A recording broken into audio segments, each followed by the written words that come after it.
Welcome to Labatt Buffalo Main Event. Bob Gaughan along with Brad Ryder. And coming up on today's show, we'll talk with Mike Harrington of the Buffalo News, the Bills in free agency, and Brian Campbell possibly being traded. But Brad, we start off with the tight Eastern Conference in the NHL. As the trade deadline approaches, you look at the Eastern Conference, only 10 points separate the last team in the playoffs to the first team in the playoffs.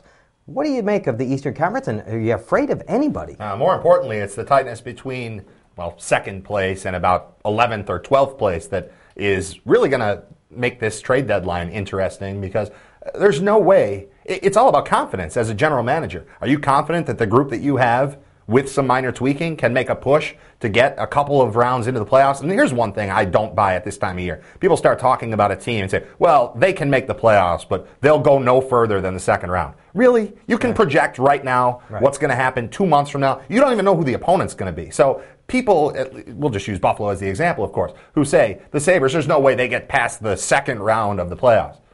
What if Ottawa gets knocked out in the first round and the Sabres don't have anything to do with it, and the next thing you know, you're playing the Philadelphia Flyers. You're playing the New York Rangers or the Tampa Bay Lightning. Well, not the Lightning, but any Carolina Hurricanes, a random team, the Capitals. Just look at Ottawa, though. Look at Ottawa, the best team in the Eastern Conference. This is a team that the Sabres went into their building and wasted just a couple of weeks ago. Absolutely destroyed. This is a team that has serious problems at goaltending that I think everybody would admit, including the Ottawa Senators. And when playoffs come, goaltending is of the utmost importance. So even the best team, if that's the best team in the East and that team is flawed, then you could go down the list. New Jersey isn't as good as they were last year. They lost two guys just like the Sabres lost, two guys. So you go team for team down the East, and there is just not one team in the Eastern Conference that I'm afraid of. There's not one team, that I say, oh my God, there's no way I think that the Sabres could knock that team off. It's the same as it is every year. Look at the goaltender. Is the goaltender good enough to get you through a round in the playoffs?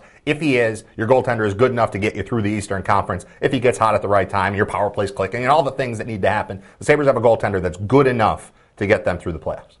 Brad, at the time of this taping, Brian Campbell is still a Buffalo Sabre. The trade deadline approaches. What do you think happens with Brian Campbell? I think that we could tape this right after the trade deadline, and we'd be saying, at the time of the taping, Brian Campbell is still a Buffalo Sabre. I don't, it's sort of been assumed, it sort of builds and builds upon itself, that if Campbell's not going to be here, then he's got to be traded. If they're not going to sign him to a long-term deal, he's got to be traded. I don't think that's the case at all. I think the Sabres, as we just discussed, are going to be in the mix in the playoffs. They expect to be in the playoffs. They expect to win in the playoffs, and they don't put a stop win on their plans. They plan to win. They want to have the best team. If they could acquire Brian Campbell at the trade deadline, I think they would love to make that sort of move. The good news is they have him. They don't have to give anybody up to get him. I'm one of the guys that says that. I know. And the reason for that is I think there are two approaches in sports that we relate to, and that is with baseball. There's the Oakland A's approach, and there's the Indians approach. And that is the Indians are, let's sign the guy early for a long-term deal, and maybe we overpay him early, but you get the guy locked up. There's the A's approach, which is the year that guy's up for free agency, we're trading that guy to get youngsters back in. I think those two approaches for the Buffalo market are the proper approach. I think the last thing you do is what you find yourself in right now, and that is, what do? You have to overpay or pay Brian Campbell market value, which you don't want to do, or you have to trade him off your roster. So I think to even get to this point that you're at, you made a mistake. Remember how good people felt about this team last year? And you got into the playoffs, you're a week into the playoffs, people saying, what's wrong with this Sabres team? Get healthy, click at the right time, get good goaltending, and you're a contender in the playoffs, and the Sabres are in the mix to be one of those teams again. Coming up on Friday, the NFL free agency starts. Brad, where do the Bills go with NFL free agency? I keep coming back to, you make yourself better on defense when you can get to the quarterback. And I keep coming back to, they've got a lot of money tied up in their defensive end position. So ideally, you replace, and again, Aaron Schobel's a very good player, but not good enough at the money that he's making to get you where you need to be. That's your primary pass rushing spot. So I guess he's staying, obviously, he's staying.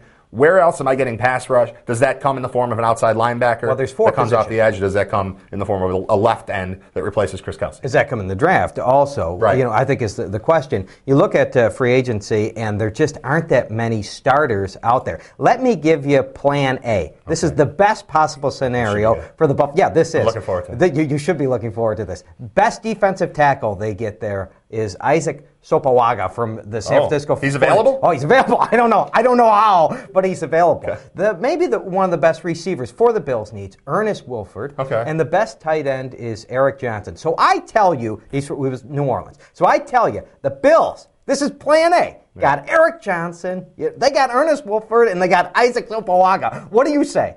I can't believe they just spent $80 million to do it. You say, is the team that much better? No. That's plan A. Right. I don't even want to get into plan B or C. The point is, there aren't that many guys. Everybody's got money. Yeah. So it's franchise tags are all over the place. And right. Hainsworth, if Hainsworth was available, would have been a great option, but no. The Bears tagged Rex Grossman. I mean, there's no. I mean, the Bears resigned him. They resigned Grossman. I mean, you just look at it. There's just no one out there, and as a result, the guys that are out there, you're going to have to overpay for. And these guys aren't difference makers. Right. It's not like you got Eric Johnson. Oh boy, you got one of the best tight ends in football. No, you got an upgrade from what you had right now. But the reason it's an upgrade is because you had garbage to begin with. Justin Smith is going to be out there. But is that necessarily an upgrade, or is he just the guy who happens to be available this time around? So, I think the draft is going to be a lot more fun. And LG Crumpler, we haven't talked about that. LG Crumpler still available. And the trades, too. Sean Rogers, I guess you could make a trade. Sure. And Sean Rogers for Detroit, it would definitely be an upgrade. Coming up next, it is the Shadow Lounge email segment on Labatt Buffalo Main Event. Short-term memory loss is something we all joke about. I forgot where I put my keys. I forgot what I wanted when I walked into the room. Those are common occurrences that happen to absolutely every person. And there's places out there that can help assess whether or not your loved one is really in the earlier stages of having a true memory impairment problem, or if it's just the routine forgetfulness that comes with day-to-day life. Bristol Village offers an exclusive memory care program, so call for help early. Bristol Home in Bristol Village. Assisted living where family matters.